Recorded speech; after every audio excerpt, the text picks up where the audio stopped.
Sige po, tayo po'y manalangin. Mapagpalang Ama na nasa langit, sa pangalan po ng ating Panginoong Yesus at sa pakikipisya ng Banal na Espiritu Santo, kami po, O Diyos, muli nagpapasalamat sa dakilang araw, O Diyos, na ginawa mo para sa amin, Panginoon, at higit sa lahat, may bigay namin yung the best namin sa pag-awit pa lamang, sa pagsayaw, sa pagpupuri sa iyo, Panginoon, O God, higit sa lahat, sa pagsamba sa iyo, sa Espiritu katotohanan, O God, ay nagkaroon kami ng pagkakataon upang maibigay namin yung aming the best. Ngayon naman, Lord, hayaan mo, Panginoon, O God, na patuloy mo buksan ang aming puso, ang aming isip, O God, at tunay nga, O God, na magsalita ka sa aming kalagitnaan, O Diyos, na magiging gabay namin sa pang-araw-araw na pamumuhay, O Diyos, nang naaayon sa pangangailangan ng bawat isa na iyong mga anak. Hayaan mo, Panginoon, O God, na maging kalakasan ang bawat salita, Panginoon, O God, ang mga nawawalan ng pag-asa, muli mong i-restore, O God, magkakaroon ng pag-asa, Panginoon, O God. At Lord, at ang mga nagagapos pa o nadadaya pa ng kaaway, Panginoon, O God, ay tunay nga, O Diyos, na yung kakalagan, O Diyos. Salamat po, Panginoon, O God, sa oras na ito. Pinupuri ka namin, dinadakila ka namin. Sa matamis na pangalan ng aming Panginoong Yesus ay lahat ay magsabi ng Amen, Amen. Sige po, makakaupo na po tayo. Praise God, purihin po ang Panginoon. Isang mainit na gawain ng Panginoon ngayong umaga. Amen. Noong isang araw ay pero bagong Bible study na aming pinuntahan sa Silang, talaga naman grabe. Grabe ang ulan ng pagpapala na ginagawa ng Panginoon. Ulan na literal, baha na literal, ng nabasa ang sapatos, medyas, at siyempre, yung mga tao na pinupuntahan natin doon, alam natin na hindi po aksidente yon, na sila'y inaabot ng salita ng Diyos at magsisimula ang gawain doon at magpapatuloy hanggang sa muling bumalik ang ating Panginoon. Kaya palakpakan po natin ang Panginoon. Salamat po sa inyong buhay, sapagkat kapag nakikita ko po kayo, ay nagkakaroon din ako ng kalakasan. Amen? Grabe po ang ginagawa ng Diyos, pero grabe rin naman ang ginagawa ng kaaway. Pero kahit kailan, hindi magtatagumpay ang kaaway, sapagkat alam natin, nagtitiwala tayo sa Diyos, sa mangyayari, sa hinaharap. Amen? Amen po ba? Kaya po ang ating pag-uusapan ay mula po sa aklat ng Ecclesiastes, chapter 10, verse 14. Sabi po dyan, at wala silang tigil sa kasasalita. Walang nakakaalam tungkol sa mangyayari sa hinaharap. Yun po nung kukunin natin. Walang nakakaalam tungkol sa mga mangyayari sa hinaharap. Sino po ba yung alam niya yung mangyayari sa kinabukasan? Na nakasisiguro siya doon sa para sa araw ng bukas. Amen. Pero ang sabi ng Ecclesiastes, ng kawikaan, ng mga ngaral, mga ngaral to, no? Mga ngaral, walang nakakaalam tungkol sa mga pangyayari sa hinaharap. Kaya walang makapagsasabi kung ano ang mangyayari kapag tayo'y patay na. Amen? Pero tayo mga tinawag ng Panginoon, alam natin yung ating hinaharap. Amen? Bakit? Kasi narinig natin, napakinggan natin ang salita ng Diyos. Sa tagal ng ating pakikinig ng salita ng Diyos, maraming pangako ang Diyos, maraming sinasabi ang Diyos sa bawat isa sa atin.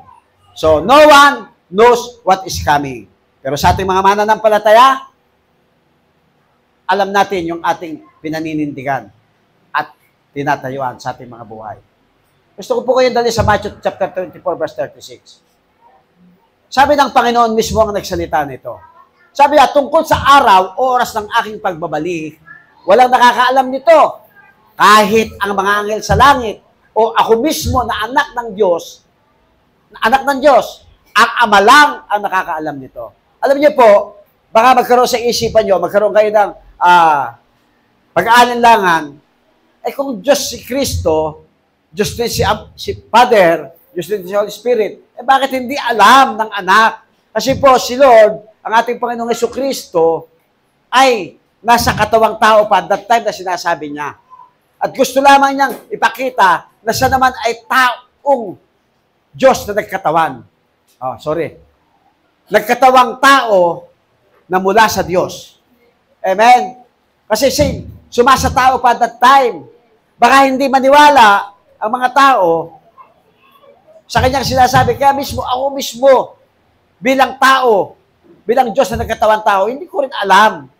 Pero ako po, sa aking pananaw, sa aking perspective, ako'y naniniwala na ang ating Panginoong Jesus ay all-knowing God.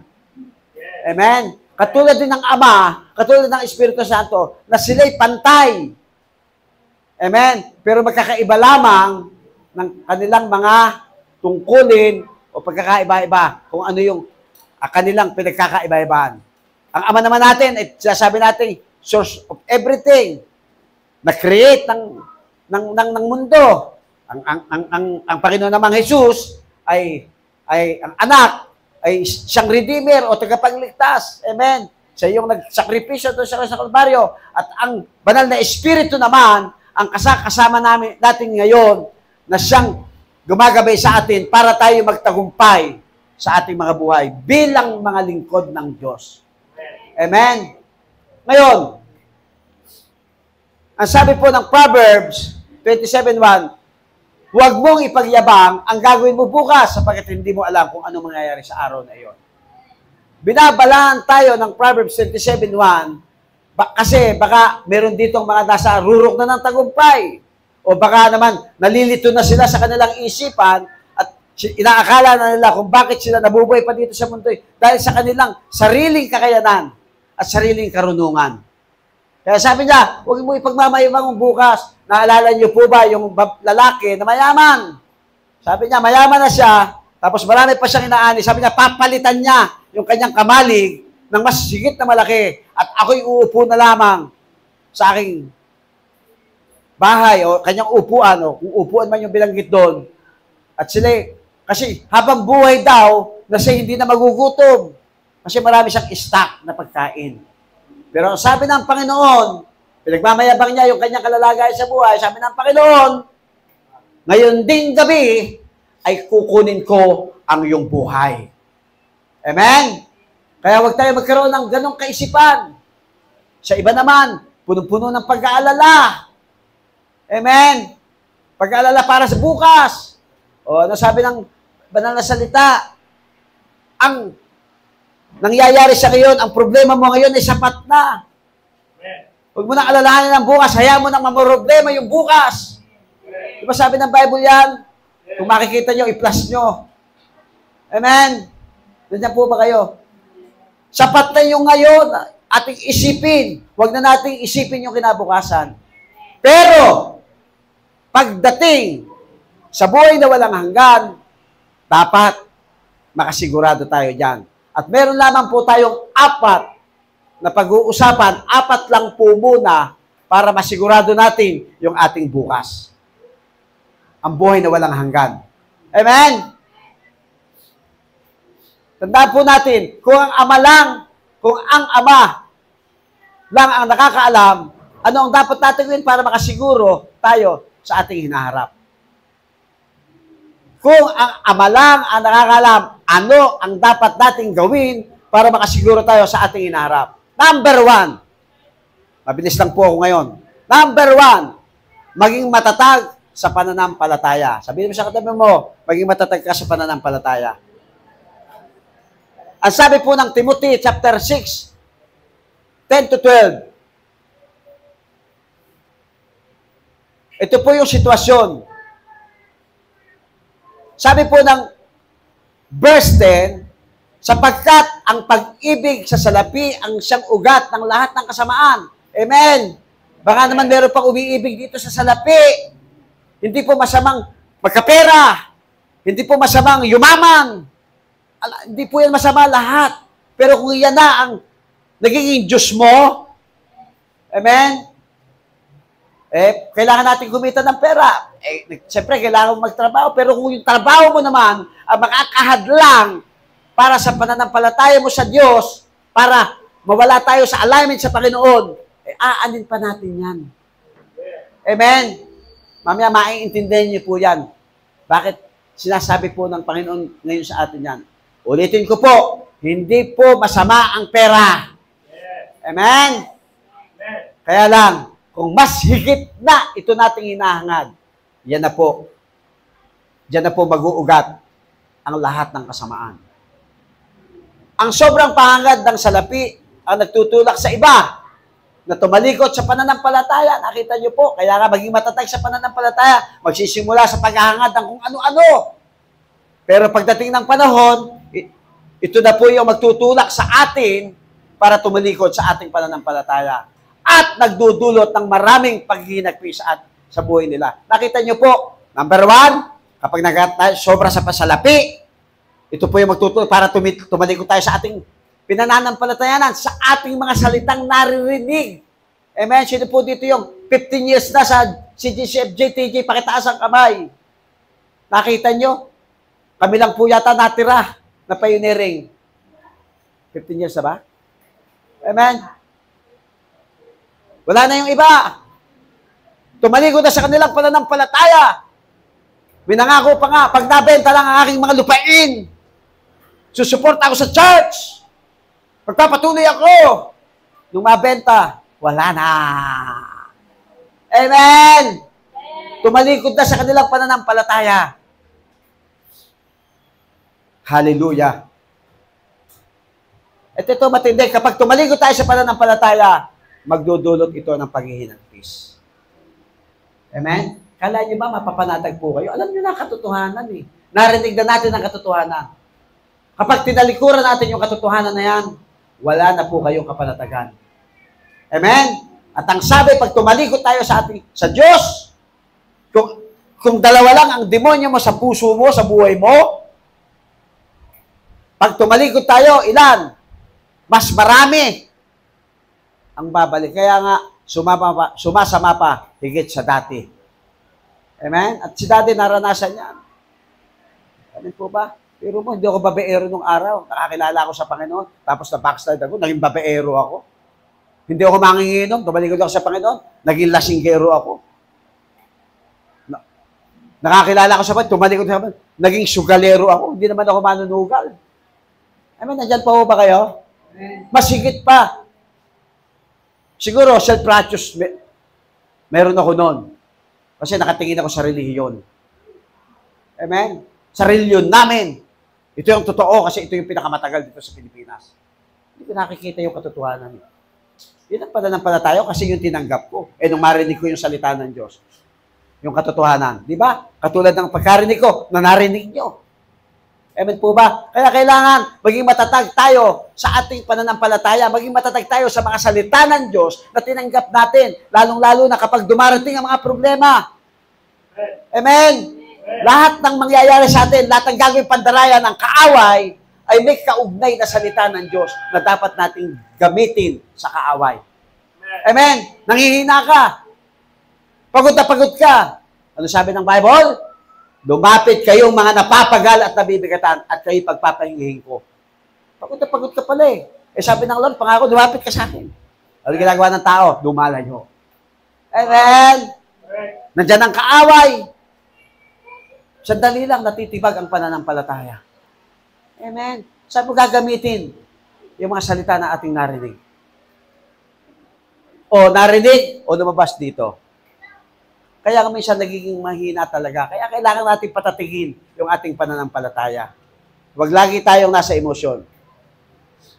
Ngunit ikaw, sabihin mo sa katabi mo, ngunit ikaw, bilang lingkod ng Diyos, ito po yan.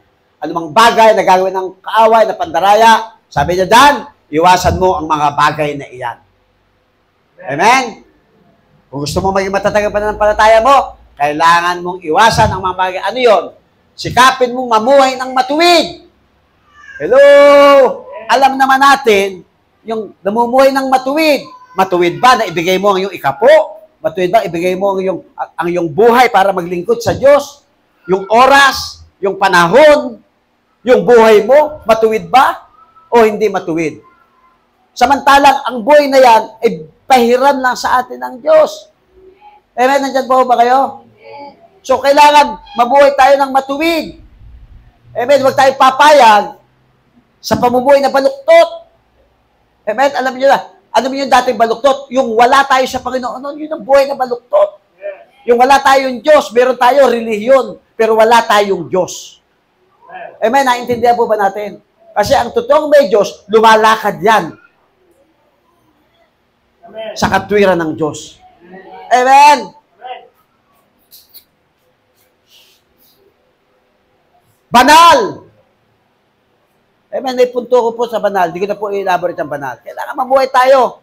Bilang maningod, iwasan natin ang mga banal. Sikapin natin na mamuhay na banal. May matibay na pananampalataya.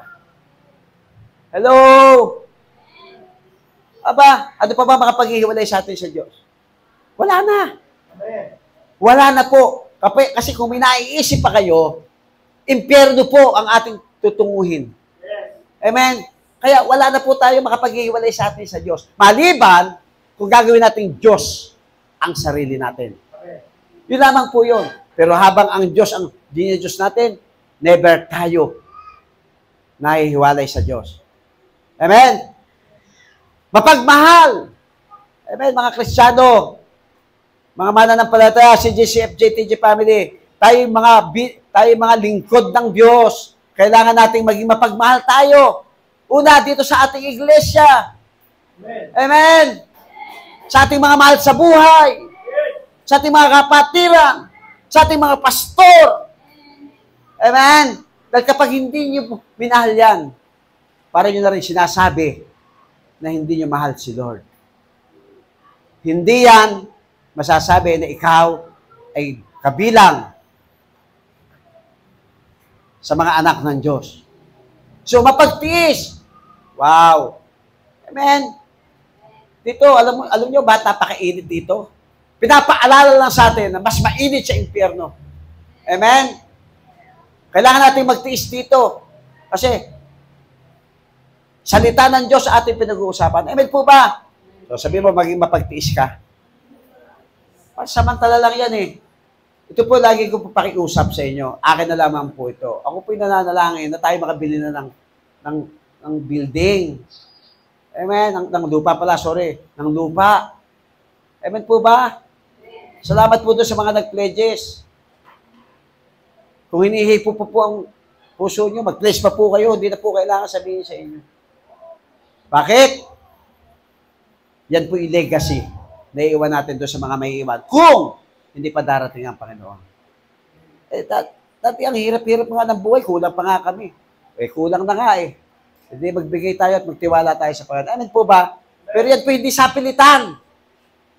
Kundi yan ay sa udyok ng Santong Espiritu sa bagay natin. Magtiis tayo. Magtiis muna tayo, pansamantala lang. Itong ganitong sitwasyon. Lalo namang pansamantala lang yung pagtitiis natin dito sa lupa. Ano pa po? Ang kailangan natin dapat sikapin sa ating buhay. Makita yung katatagan, para makita sa atin yung katatagan ng ating pananampalataya. Kailangan maging mabait tayo sa kapwa. Hello! Kailan ka ba magiging mabait doon sa mga mabait ng kapitbahay? Kailangan maging mabait ka doon sa kapitbahay mo na tinatapunan ng basura ang iyong harapan. Amen? Aba, iba pala ang mga born again. Kahit tapunan mo ng basura sa kanilang harapan, mabait pa rin. Amen? O ang ginagawa natin, parinig tayo ng parinig. Kailangan daw natin maging mabait sa ating kapwa. Hindi naman sinabing, maging mabait tayo sa kapwa natin mananampalataya. Sa ating kapwa, sino ba yung kapwa natin? Eh di lahat ng nilikha ng Diyos. Amen. Siya naman yung mga kapatid natin. Eh di lahat ng mga tumanggap kay Kristo. Amen po ba? Mabait lang tayo kay tumanggap sa mga kapatiran eh. Minsan nga, hindi pa eh. Amen? Hello? Minsan, kinaiingitan pa nga natin eh. Ba't siya pinagpapala ako hindi? Amen? Ba't siya gumagawa po? Ako hindi. Siya gumaganda. Ba't kaya si elder hindi tumatanda? Mas matanda pa naman ako sa kanya. Eh kasi nasa kanya yung glory ng Panginoon. Eh ikaw, pinapasan mo daigdig. Yung problema niya, mas malaki, buong-buo kanyang pananampalataya sa Diyos. Matatag ang kanyang pananampalataya. Matatag ang kanyang pagtitiwala sa Diyos.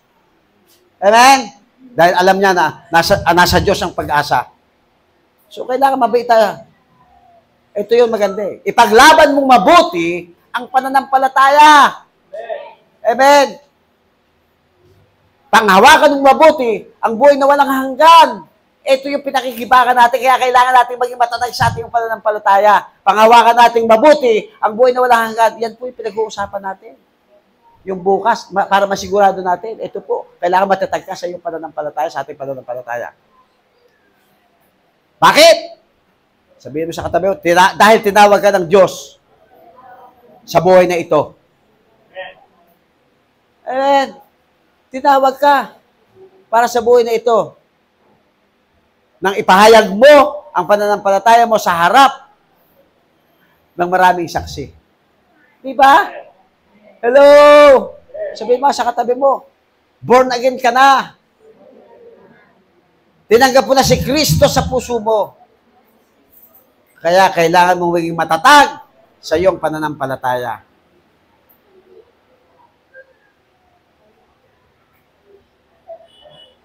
Tingnan niyo po. Minsan, may mga nagtuturo na salungat sa salita ng Diyos eh. Maaaring parang tama dahil salita din ng Diyos ang kanyang tinuturo. Sa mga pastor, ang tawag doon ay out of context. Alam niyo po ba yung out of context? Wala sa konteksto ng pangyayari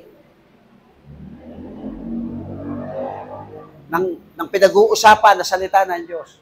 Kaya nga sabi mo ng 1 Timothy,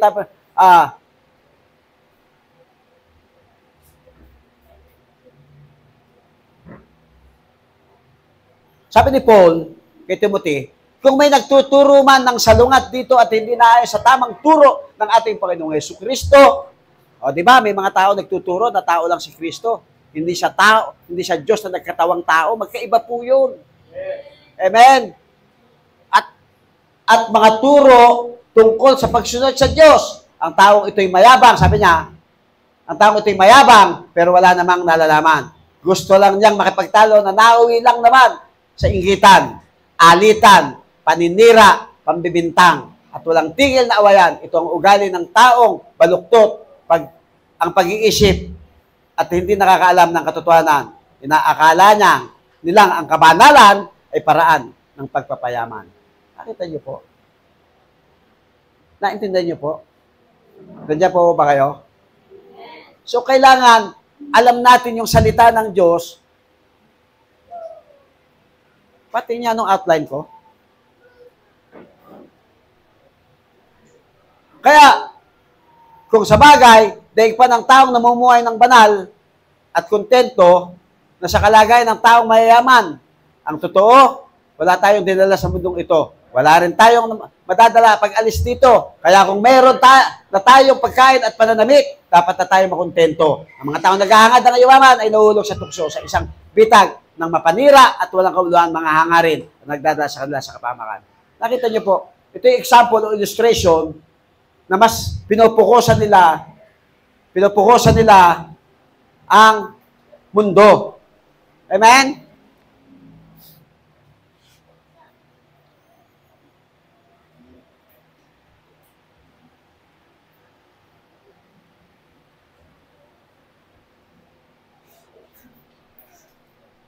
So, 10. 10-12 lang. Kasi 10-12. 10-12 lang. Ayan. So, sorry po dito lang yung yung ating typist. Kasi read. Verse 3-9. Yun ang nakalagay. Read. Ibig sabihin, pinapaalala ko lang yung sarili ko. Basahin ko, ikwento ko lang yan. Kaya, sorry po Actually, 10 verse 10-12 ang pinupunto ko dito. Kaya medyo illustration lang po kasi yung binanggit ko na yon. Ngayon, sabi po ng verse 10 ng 1 Timothy chapter 6, sapagkat ang pag-ibig, binasa ko na po kanina to, no? Ang siyang ugat ng lahat ng kasamaan, ang sobrang pagagad ng salapi ang nagtutulong sa iba. Malikot siya pananampalataya. So, nabanggit ko na pala po ito. Ngayon, paano nga ba magiging matatag tayo sa ating pananampalataya? Amen? Paano nga ba? Kanina, anong dapat natin gawin para makasiguro tayo sa ating hinaharap? Number 1, maging matatag sa pananampalataya. Number 1 yun. 4 lang po yan. Ngayon, paano nga ba naman natin? Paano nga ba tayo magiging matatag sa pananampalataya?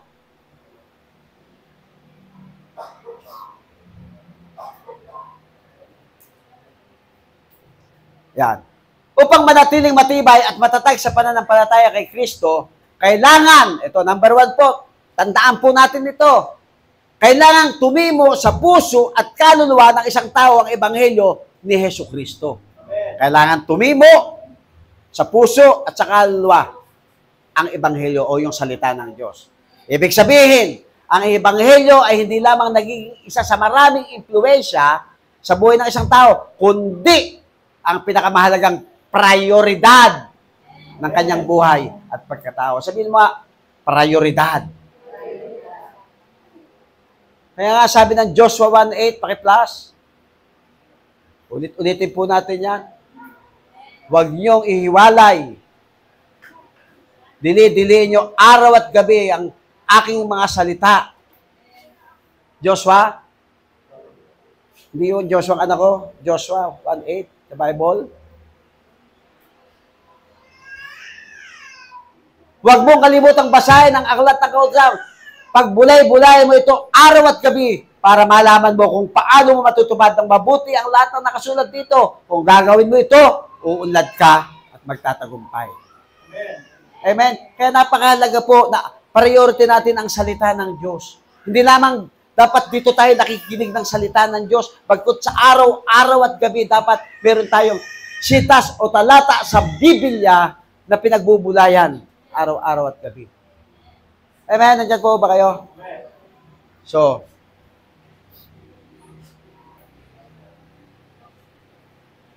ngayon, pangalawa. Ano yung una? Maging matatag sa pananampalataya. Pangalawa.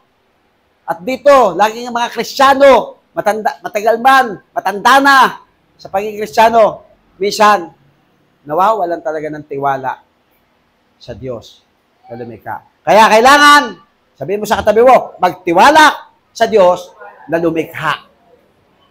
Amen? Tuktuhan nga natin, sa lahat ng panahon, sa lahat ng pagkakataon, sa lahat ng sitwasyon. Amen? Amen. Ang sabi po ng 1 Peter 4:19, kaya kayong nagtitiis ngayon. Okay tayo? Andiyan na yung problema kagad. Amen? Pagtitiis na kagad na binabanggit. Sa sinabi ni Peter sa chapter 4, verse 19, dahil ito ang kalooban, pambira naman si Lord, pinadadanas kami ng tiisin. Tapos, kalooban pala niya yun, pinahirapan tayo. Amen? Ba't naman ganun si Lord? O, nanunisya ka na. O, idili natin. Dahil ito ang kalooban ng Diyos para sa inyo. Bakit? Kanina, maging matatag sa pananampalataya. Ngayon, magtiwala sa Diyos. Bakit? Kasi kailangan natin magpatuloy sa paggawa ng mabuti. Amen? Nandiyan pa kayo? Ang dali lang magbigay ng mga blessings sa mga tao kapag pinagpapala tayo. Pero pag hindi tayo pinagpapala, kaya? May tiisin tayo, kaya? Yung sakto lang yung budget sa bahay, kaya? Gastusin, kaya? Hindi. Hindi ka nagtitiis nun. Kailangan para na sa iyo ng Diyos na magtiis para makita ng Diyos ang puso natin na kahit anuman ang kalalagayan natin, eh magtitiwala tayo sa Diyos na lumikha at tumawag sa atin para makagawa tayo, makapagpatuloy tayo sa paggawa ng mabuti. Hello, naiintindihan po ba? Ngayon, sabi po ng sumunod na salita na, ipagkatiwala ninyo ang sarili niyo sa Diyos na lumikha sa inyo dahil hindi niya kayo pababayaan. Amen? Nandiyan pa ba kayo? Kailangan pala ipagkatiwala natin ng buong buo yung ating sarili sa Diyos. Amen? Yung mga tiisa na yan, ipagtiwala po natin sa Diyos na lumikha sa atin. Bakit? Nakita mo ba natin yung sa bandang huli? Hindi niya kayo pababayaan. Amen? Hindi niya tayo pababayaan. Ang gusto lang ng Diyos, makita niya na tayo nagtitiwala sa Kanya. Sinusubok lang muna tayo sa pagtitiis na yan. Amen?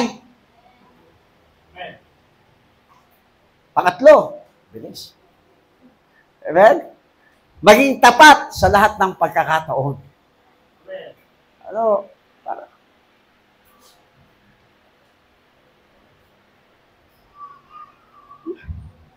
Ano kahit tanong?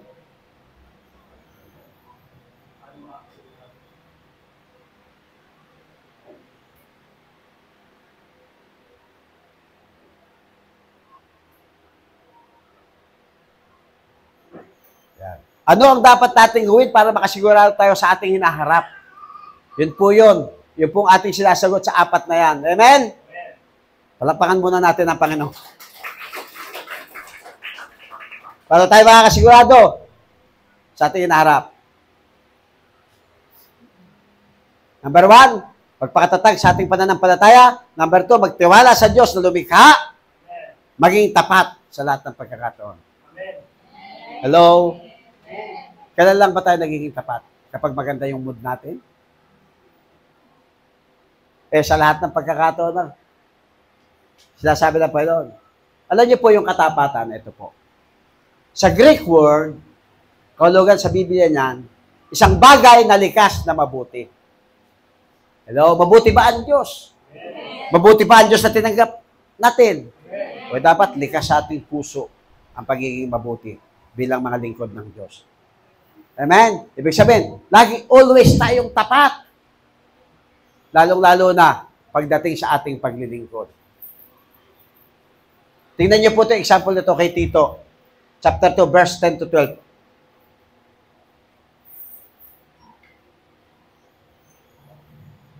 Huwag din silang mangungupit sa kanilang amo. Napakadiretso, no? Ito, finances ang binabanggit dito eh. Kami po noon. Noong una, tuntua ako kasi sumusildo ako, pahiga-higa lang, pagala-gala, pasabong-sabong, painom-inom. Yan ang trabaho namin sa kampo. Sabi nga ng mga matatanda noon, ang sundalo, trabahong tamad dyan. Amen? Pero grabe naman pag kami trabaho. Naalala niyo yung gumuho yung cherry hill? Grabe doon. Walang tulugan doon. Kung 3 araw ka sa labas, 3 araw kang walang ligo, 3 araw ka nagpapamigay, nagre-rescue ng mga patay. Amen? Tapos 3 araw, papalitan kayo. Gano'n. Araw yun. Amen po ba? Grabe.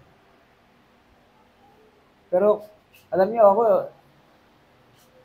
sabi ko lang sa sarili ko, kasi galit yung mga trabaho, mga kasamahan ko sa trabaho, galit sila pag may trabaho. Christian ako, pastor na ako. Sabi ko, nung tayo nag-a-apply dito, naghahanap tayo ng trabaho eh. Para tayo sumeldo. Ba't ngayon may trabaho tayo, nagagalit kayo?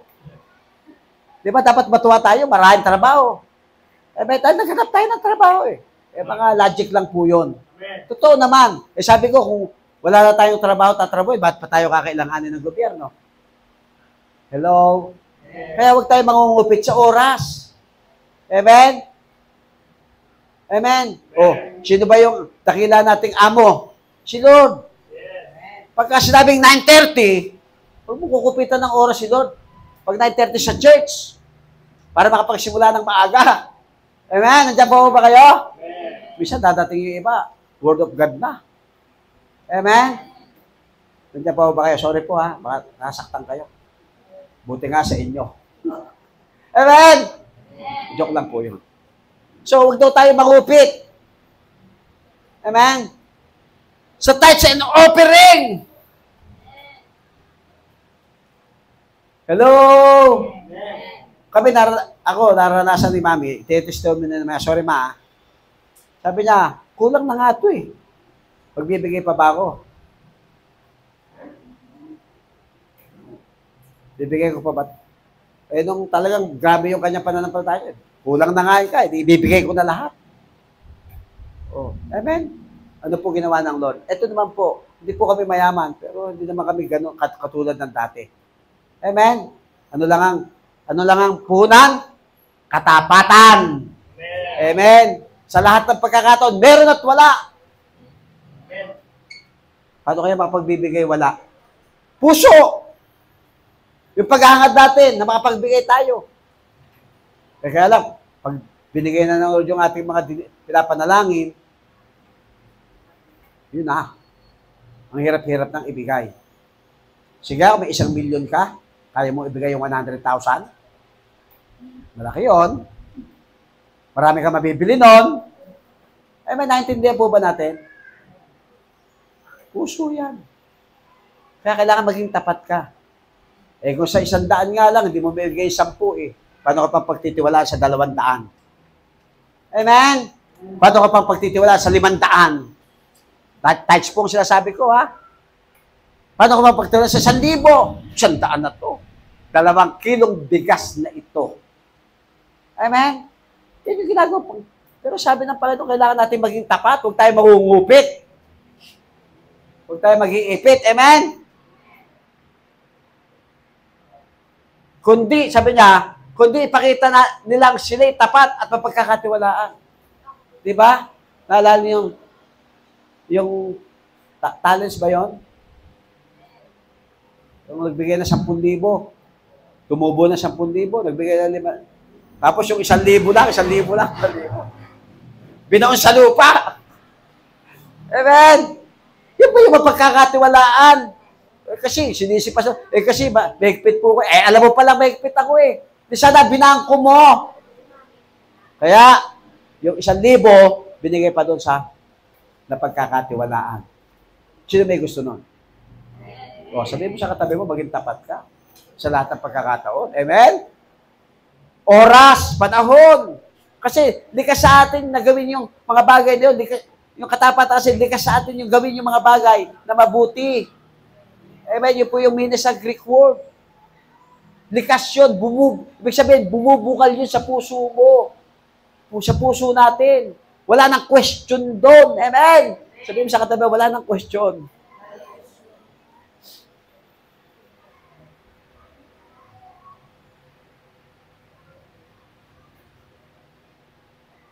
Ayun.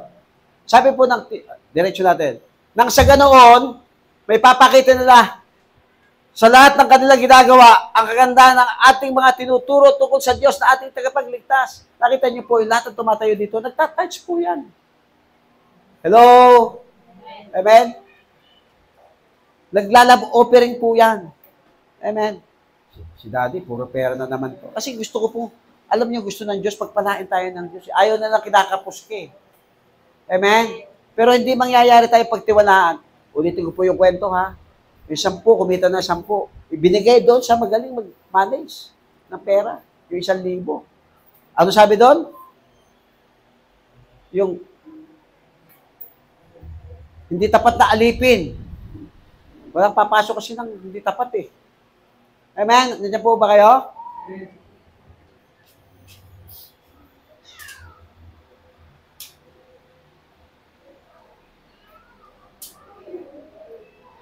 Kaya sabi diyan, sapagkat ang biyaya ng Diyos na nagbibigay ng kaligtasan ay inihayag na sa lahat ng tao. Ito ang nagtuturo sa atin na talikuran ang kasamaan. O, di ba masamang mangupit? Amen? At makamundong pagdanasa. O, di ba? Kanina, yung mga ibigay sa salapi. Yung mga manunugat, pinagnanasang kunin yung pera ng kalaban. Pero ako, kailangan matalo ko to. Papunta sa akin lahat ng pera niya. Tapos yung tinalo mo pala, walang isasaing pag uwi. Away ng asawa. Kahit niyo po. Eh, lahat naman, gano'n na iniisip. Kailangan manalo ako. Kailangan manalo ako. Lahat sila talo. Ang nanalo, yung nagpapasugal kasi may tong. Amen? Mabot ng magdamag. O, diba? Laki ng tong. 1,000 tong. Tapos ang puhunan nyo, tigda 2,000. 3,000 ang tong. Amen, nandiyan po ba kayo? So, dahil yan sa mga mundong pagdanasa, ayaw kasi baka kayo magpasugal ha. Hindi ko kayo nahamon, experience ko po ito. Kasi yung nagpapasugal, huwag na nga lang yun. Baka magpasugal kayo. Gusto nang kumita ng pera. Tuntua yun sa mga tao na yung hayok sa sugal. Amen? Hahayukin ka talaga kasi kikita talaga. O sige, pauutangin kita. O sige, akin na muna sinsing mo. Akin na muna kwintas mo. Amen? Para makabawi ka hanggang sa nabaong ka na. Bakit? Dahil sa makamundong pagnanasa. Kaya, mamuhay tayo sa mundong ito ng maayos, matuwid at makadiyos. Tayo yun. Tayo mga mananampalataya. Wala pong mananampalataya, wala pong lingkod ng Diyos na hindi maayos ang buhay, na hindi matuwid at hindi makadiyos. Makadiyos ba na tayo huwag mag-a-absent sa loob ng church every Sunday? Makadiyos ba ito? Direktsahan na to. Talaga ito matindihan na. Amen! Kasi ang init-init doon sa church. Kaya hindi muna ako magdadalo. Sa online muna ako. Habang ang mga kapatiran ay naiinitan, ikaw nasa aircon habang nanonood. Amen. Isa magtatampo pa yan. Bakit mali ba yun? Mali ba yun? O. Basahin niyo yung Hebrews 10:25. Huwag niyong kaligtaang dumalo. Ibig sabihin, huwag niyong kaligtaang manood. Wala namang ganong sinabi ang Bible Huwag niyong kaligtaang manood sa, ano tawag yan? Sa live. Hello? Ang sabi doon, huwag niyong kaligtaang dumalo. Amen. Amen. Sabihin mo sa katabi mo, huwag mong kaligtaang dumalo. Amen. Dahil yan ang magpapalakas sa atin, yan ang magpapatibay sa atin. Amen. Kaya, yung sumulat ng Hebrews sa 13:18, nag-request sila. Panalangin nyo kami dahil sigurado kaming malinis ang mga konsyensya namin sapagkat hinahangad naming mamuhay ng marangal sa lahat ng bagay. Amen. Kailangan nating ipanalangin ang isa't isa. Kailangan nating manalangin sa Diyos. Kahit alam natin tayo'y tapat, malinis ang ating konsyensya, pero kailangan pa rin nating manalangin. Amen. Dahil ang kaaway, parang magnanakaw.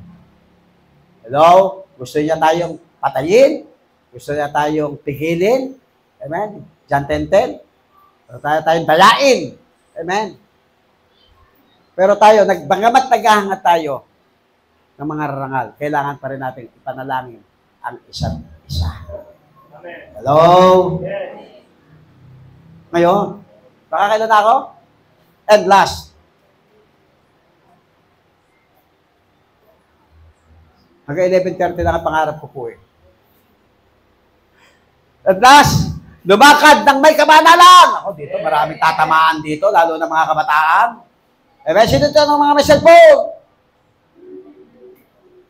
Pakitaas po kamay. Tinatanong ko kayo, sino mga cellphone dito? Diyan, maraming lumalabas dyan. Hindi pa pwede sa mga kabataan. Ewan ko ba dyan, sa apps na yan, bigla na lalabas? Amen? Hindi ka pa handa, bata ka pa. Ano tawag doon? Yung naglalagay talaga ng bold. Amen? Sabi ng Bible, ang tumingin ng may pagdanasa, nagkakasala ng pangangalo niya. At ang kabayaran ng kasalanan ay kamatayan doon sa dagat-dagatang apoy. So requirements pala para masigurado natin yung ating hinaharap. Amen? Kailangan pala nating lumakad sa kabanalan. Amen po ba? Amen? Amen. Mga kabataan? O, yun namang mga katandaan. Amen?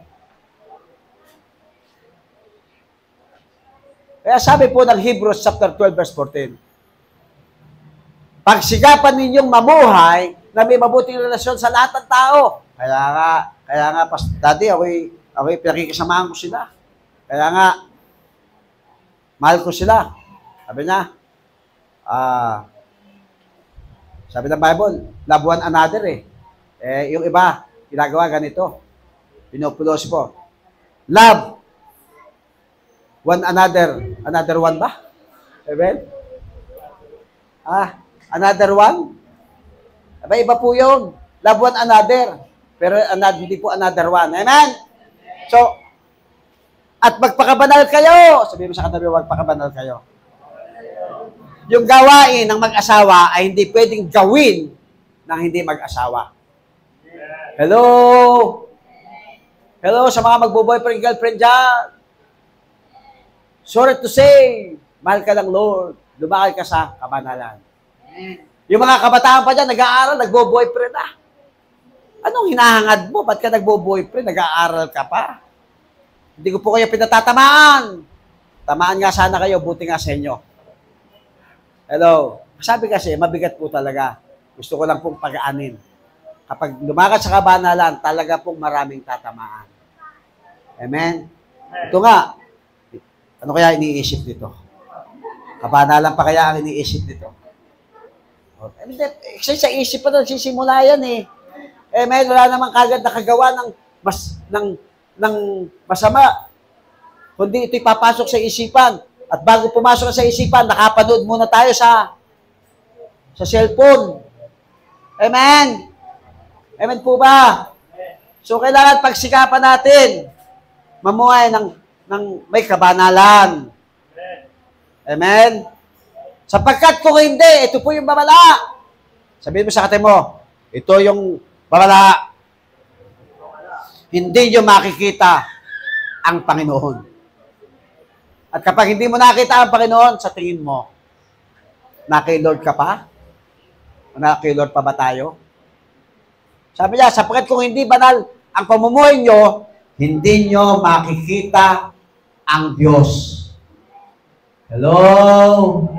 At ang makikita natin, lahat ng makamundong bagay. At kung lahat yan ang nakikita natin, sa tingin nyo, lumalakad pa tayo sa kabanalan? Amen? Nandiyan pa ba kayo? So, kailangan natin pagsikapan, mamuhay ng may mabuting relasyon sa lahat ng tao. Lahat ng tao! Lahat ng tao. Baka meron pa pong may kaaway dito. Mag-illustration tayo. Isang mananampalataya na marami sa pinanggalingan mga churches. Ngayon, yung kapitbahay niya, unbeliever. Unbeliever. Siyempre, ano mahanap po sa unbeliever? Ay, kapitbahay mo. Kada makikita mo, nangungonsumisyon ka. Naiinis ka. Eh, sabi, pagsikapan yung mamuhay na may buting relasyon sa lahat ng tao. Hindi kaya kung ano sinasabi niya, pinakikinggan ko lang siya eh. Tama-tama. Okay. O nga po, grabe siyang magsalita, no? Grabe kayong laitin, grabe kayong sabihan na pangit. Mga ganun ba? Mga ganun. Hindi naman ganun. Exaggerated lang. Siyempre, Kristiyano ka, ano dapat mo gawin? Diba dapat ayusin mo yung relasyon mo sa kapitbahay mo? Sabi ko, simple lang po yan eh. Galit sa inyo, pinipintasan kayo, sasabihin ang masama ugali. Hindi, pakita nyo hindi masama ugali nyo. Pagka ako nagluto kayo ng masarap na ulam, ibigay nyo ka ako. Naku, binigyan. Binigyan nga niya. Nung una, ginawa, pinakain sa aso. Aray na naman. Diba? Ang purpose mo, para makipag-ayos ka, maayos yung relasyon mo sa kanya, ano gagawin mo? Eh, tinapos sa di ba? Magagalit ka, di ba? Eh, hindi naman yun ang reason bakit mo binibigyan ng ulam eh. Ang reason mo, makikipag-ayos ka ng relasyon sa kapitbahay mo. Kasi, Kristiyano ka. Amen? Nandiyan ka ba? Nandiyan ba tayo? At ito isang uri ng kabanalan sa ating mga buhay. O anong nangyari sa pangalawa? Ayos na. Tinanggap. At naging sila maging maayos ang kanilang relasyon. Amen? Nangyari ba yung sinasabi ng Hebrews? Nangyari. Bakit? May gumawa ng kabang. O, taas ulit ang kamay. Nahiya lang kayo. Sino dito yung may kasamaan ng loob? Nakapitbahay. Ay, hindi pala kapitbahay ang kasamaan ng loob. Kakampi niya, kachismisan niya yun eh. Sa loob pala ng bahay, may kasamaan ng loob. Amen? Sa loob pala ng bahay. Oh, sabi ng Hebrews, pagsikapan natin, ayusin natin yung relasyon natin. Amen. Sa mga tao. Amen? Amen. Bakit?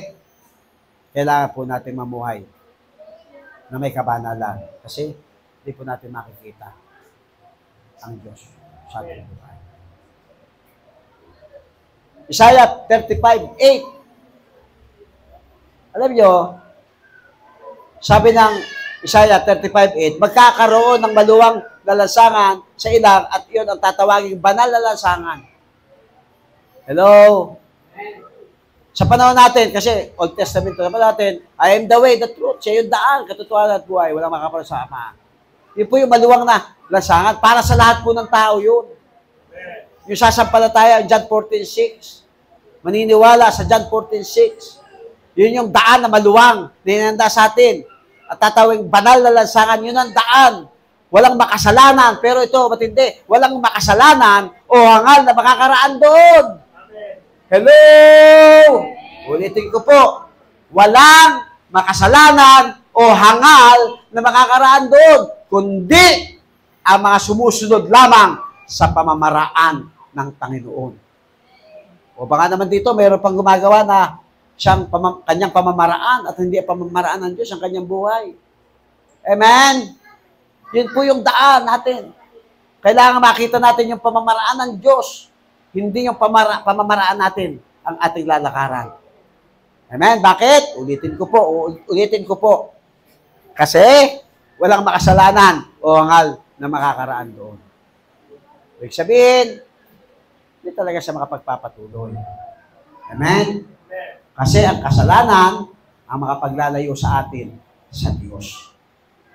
At naman sa mga self-righteous, hangal ang tawag doon. Amen? Para yung mayamang lalaki na hindi ako nakatayo sana. Hindi ako katulad ng mahirap na yun. Makasalanan. Yung nagnanakaw ng buwis. Nagnanakaw ng tithes. Hindi ako yun. Hangal. Amen? Ako yung laging bida sa church. Ayan, mga hangal yan. Amen, nandiyan pa ba kayo? Masipag ako sa church. Ano ngayon kung masipag ka? Ginagawa mo ba yan dahil para makita ka ng tao? Nasa main church ako, no? Nandito ako sa central, ano? Kaya pala ganun katapang yung Word of God. Amen? Gumagawa ba tayo para sa sarili natin? Wala pong ganun sa CGCF JPG. Umaattend ba tayo para ma-please mo si daddy, si mami? Hindi. Sabi ni daddy, nung nag-preach siya, kailangan dadalo every Sunday. Kaya every Sunday, dadalo na ako. Hindi yun. Si Lord pa rin dapat. Amen? Amen. Ang dapat makita natin si Lord. Amen? Sa ating mga buhay. So, anong kailangan? Kailangan yung pamamaraan ng Panginoon. Ang ating lalakaran. Para makasunod tayo, makalakad tayo na may kabanalan. 1 John 2:6. Pakitaas po ang kamay ng sila'y sa Diyos. Yung iba ayaw magtaas. Gusto pong makita. Kaya, pakibaba na po. Sabi mo lang John, chapter 2, verse 6. Ang sino man nagsasabing siya ay sa Diyos, dapat siyang mamuhay ng tulad ni Kristo. Banal ba ang ating Diyos? Matiisin ba si Lord? Amen? Nawawalan ba ng pag-asa si Jesus? Nawalan ba ng pag-asa nung nagbuhay tao, nagkatawan tao? Hindi ba naging matatag yung kanyang pananampalataya? Lumakad ba siya ng walang kabanalan? Mga kapatid, kung sinasabi natin tayo sa Diyos, tayo po'y mamumuhay na may kabanalan, tayo mamumuhay na may katatagan, tayo mamumuhay na may katapatan. Ano pa yung isa? at lumalakad sa kabanalan. Sabi ng Deuteronomy chapter 28 verse 9, ayon sa ipinangako ng Panginoon na inyong Diyos, gagawin niya kayo na pinili niyang mamamayan. Sino pinili ng Diyos? Tayo. Kaya nga tayo nandito eh. Panghawakan natin yan, pinili na tayo ng Diyos. Huwag na tayo umalis dyan, pinili na tayo. Kasi meron din tayo kalayaan na mamili, na umalis sa presensya ng Panginoon, na mawala sa kamay ng Diyos. Pero sinasabi niya, anak, pinili na kita. Gagawin niya tayong mamamayan niya. Ngayon, kailangan lang, kung mamamayan niya tayo, kailangan po natin sundin ang kanyang mga utos at mamuhay ng ayon sa kanyang pamamaraan. Ulitin ko po, ayon sa kanyang pamamaraan. Hindi pamamaraan, hindi gusto ng tao, kundi pamamaraan ng Diyos. At dito po ako magtatapos sa isang konklusyon. Bakit? Bakit kailangan nating mamuhay? Ano man yung ating pinangyayari sa ating buhay? Sabi nga, ang mga bagay nito pinagtiyak-tiyak para sa kakabuti ng ating mga buhay. Amen? Nandiyan po ba kayo? Kaya sabi niya, God knows better than we do. God knows everything we are going through at this moment and everything we'll go through in the future. Alam niya ang pinakamabuti para sa atin. Anumang sitwasyon, we need to trust Him with that. We need to trust Him with that. We need to follow His path and trust that He knows best because He does. Palakpakan po natin ang Panginoon. Kaya po sa umagang ito, kung gusto po natin makasiguro, 4 na bagay lamang po.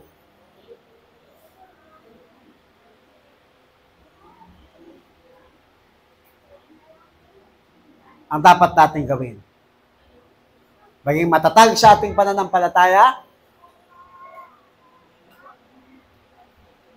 magtiwala sa Diyos na lumikha, maging tapat sa lahat ng pagkakataon, at lumakad na ikabanalan. Palakpakan po natin ang Panginoon. Tawagin po natin si Mano.